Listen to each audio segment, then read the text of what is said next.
भगवान श्री राम ने अपनी पत्नी माता सीता को अयोध्या से वन में भेजने का निर्णय राजधर्म और लोकमत के कारण लिया। जब श्री राम माता सीता को रावण के चंगुल से मुक्त कराकर अयोध्या लाए, तब कुछ प्रजा ने उनके चरित्र पर संदेह किया।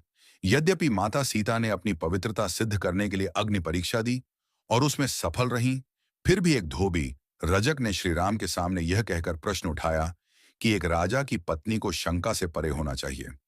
एक आदर्श राजा के रूप में श्री राम ने प्रजा की भावनाओं और अपने राजधर्म को सर्वोपरि माना।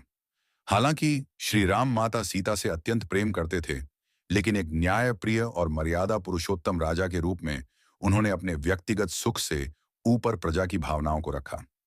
इस कारण उन्होंने गर्भवती माता सीता को महर्षि वाल्मीकि के आश्रम में भेज दिया, जहां उन्होंने लव और कुश को जन्म दिया। यह घटना श्री राम के चरित्र में त्याग, आदर्श और राजधर्म के प्रति उनकी निष्ठा को दर्शाती है। जंगल में निर्वासित जीवन बिताते समय देवी सीता को कई कठिनाइयों का सामना करना पड़ा। जब भगवान श्री राम ने राजधर्म के पालन के कारण गर्भवती माता सीता को वन में छोड़ दिया, तब उन्होंने महर्षि वाल्मीकि के आश्रम में शरण ली। वहां रहकर उन्होंने कठिन परिस्थितियों में अपना जीवन व्यतीत किया। उनके वनवास के दौरान आई मुख्य कठिनाइयां इस प्रकार थीं। जंगल का वातावरण कठोर और प्रतिकूल था, जहां उन्हें असुविधाजनक परिस्थितियों में रहना पड़ा। गर्भवती होने के कारण उन्हें विशेष देखभाल की आवश्यकता थी, लेकिन वन में सुविधाएं सीमित थीं।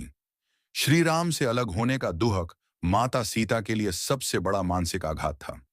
समाज द्वारा उनके चरित्र पर लगाए गए आरोपों ने उनके मन को अत्यधिक कष्ट पहुंचाया। जंगल में हिंसक जानवरों और असुरों, राक्षसों का भय हमेशा बना रहता था। एक अकेली स्त्री के लिए जंगल में सुरक्षित रहना कठिन था, लेकिन महर्षि वाल्मीकि के संरक्षण में उन्होंने यह समय बिताया।